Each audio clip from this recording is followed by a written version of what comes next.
Hello again. So today I wanted to do a video about some things that you should do before you get a placement. So before you're licensed, while you're in that waiting period of getting everything finalized, what are some things that you should do physically and mentally just to get yourself ready for kids to come in your house? And so we are still in that phase. We are not licensed. So we've had, if you've watched the other videos, about 2 years of this preparation. So I just came up with a list of the most important things that I thought would be valuable to other people to think of before they end up getting a placement. So very first thing is communicate with the biological kids you have in your house. That's a given. Let them know, have open conversations about it, ask them their opinions, ask them, what they think about having more children in their home and what ages and genders and everything. Just go over everything, explain to them the reason why these kids would be coming to you in the first place, explain to them that, they're gonna have issues and they're gonna do things that are annoying, and we all just need to really be supportive and just have an ongoing conversation about that every day. Every day. That's what we've done with our kids, is something that we just add to our conversation daily. So that's the first one. I know a lot of people say that you should communicate the same way with all the other people in your life. So, your parents and friends and things like that. I personally don't think that that's necessary. I think that if you make the choice to be foster parents, it's your choice. And if the people in your life aren't supportive of that, then they probably shouldn't be, people in your life. Because the reason that anybody is doing this is to help children. So if you have someone in your life that has a problem with that, then they probably shouldn't be there. They shouldn't be in your life. So that's the same sort of concept as informing your kids, but that's just my personal opinion on it.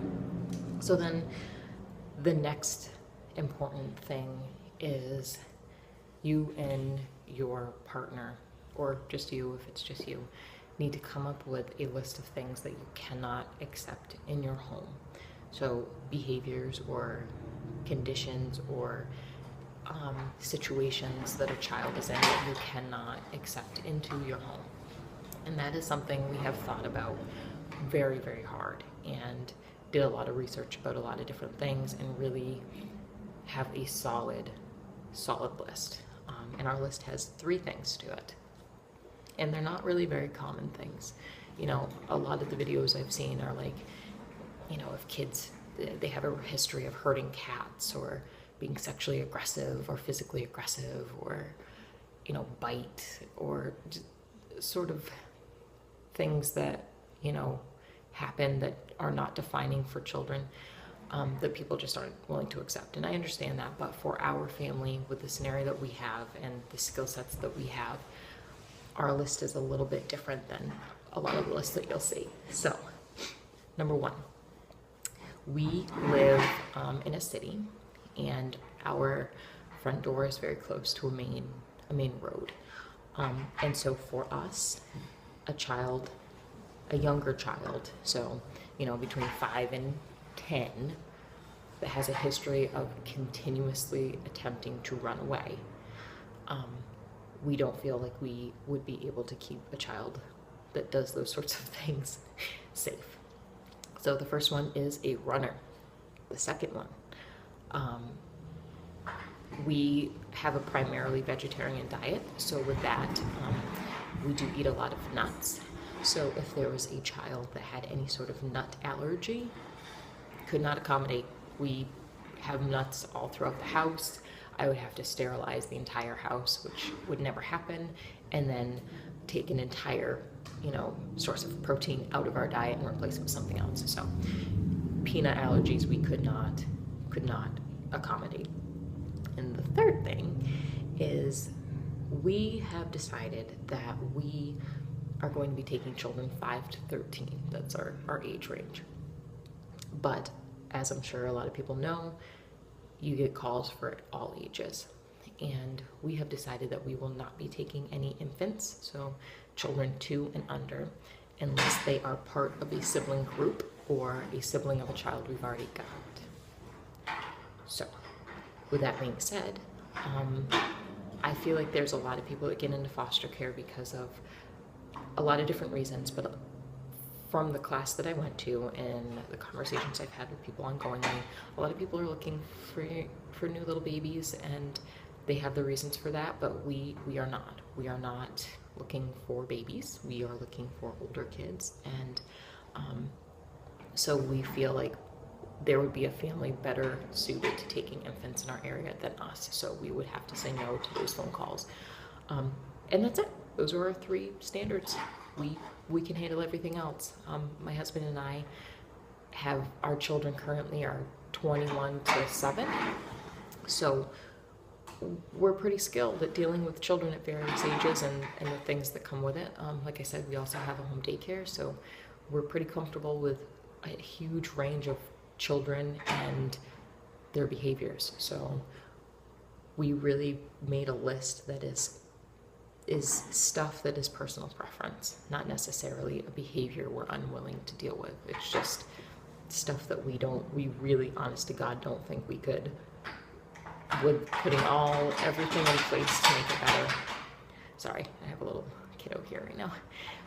Putting everything in place to keep a child from doing, certain things, we really don't think that we could facilitate the list that we have created. So that's why we have it. So now when either my husband or I get a phone call, we know to ask, do they have a history of running away?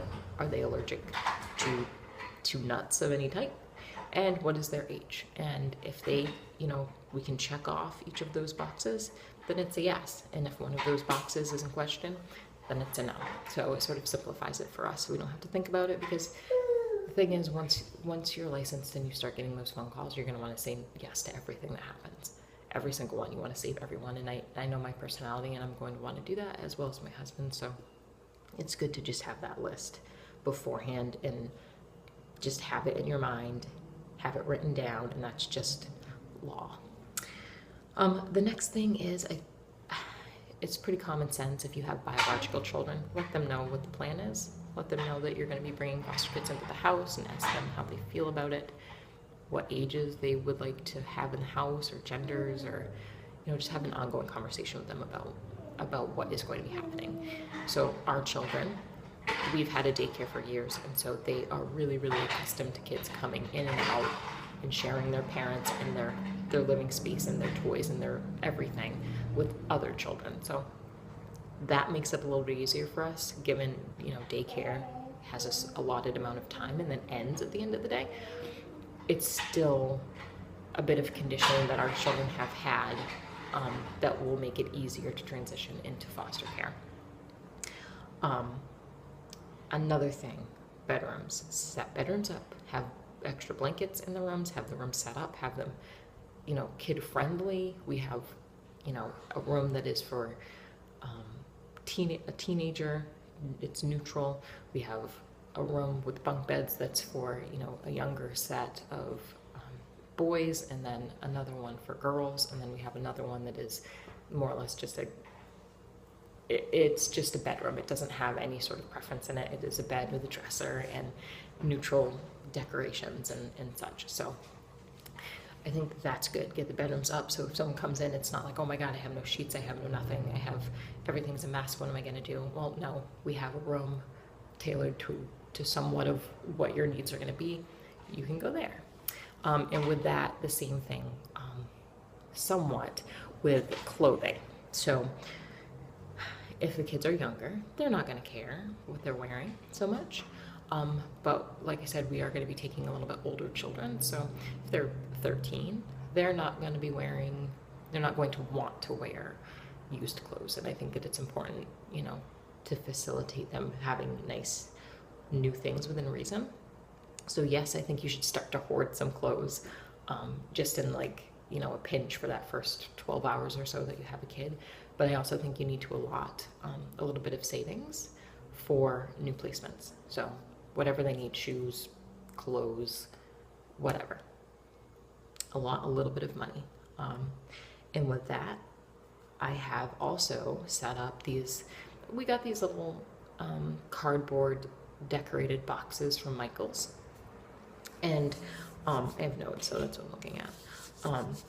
we have these boxes and we filled them with various items for various ages and genders.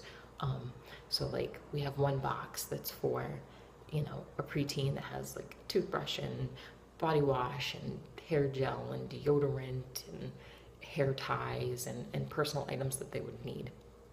So we're not scrambling to find those things. It's all in a box. We've accumulated these boxes over the 2 years, so it would be a little bit hard to just get all the boxes in one shot because it would be a little bit expensive. But we've been ongoingly doing this for the last 2 years, so we have some pretty awesome boxes at this point for various ages and genders. So that's another thing that I think would be really helpful to help you transition. And then another thing is my husband, myself, and our 2 children that live here full time have come up with a new placement tradition. And so every time we have a new placement, given it's not in the middle of the night, we will do this just as an introduction to our household. And we had a bunch of ideas. We had like, let's go to Friendly's and eat supper at Friendly's and things like that. But we settled on going to a local store called Five Below. And it's just a store that has everything, more or less everything you can think of, but everything is $5 or less. Yes, it is a helicopter. And so we will do that with each. We will do that with each new child that comes into the house, you know, given the time frame is appropriate. So those are the main things that I think are really important that not everybody thinks of. Of course, get your house ready. You know, if you have a person that does your home study that is competent, your house should be ready before you get licensed anyway. So that I don't think I really need to cover. These are things that are more, you are not written down, you're not taught about, just things that I think are going to ease the process when you're entering foster care. So that's my little list of things to do before your license and you get a new kiddo. I will see you later.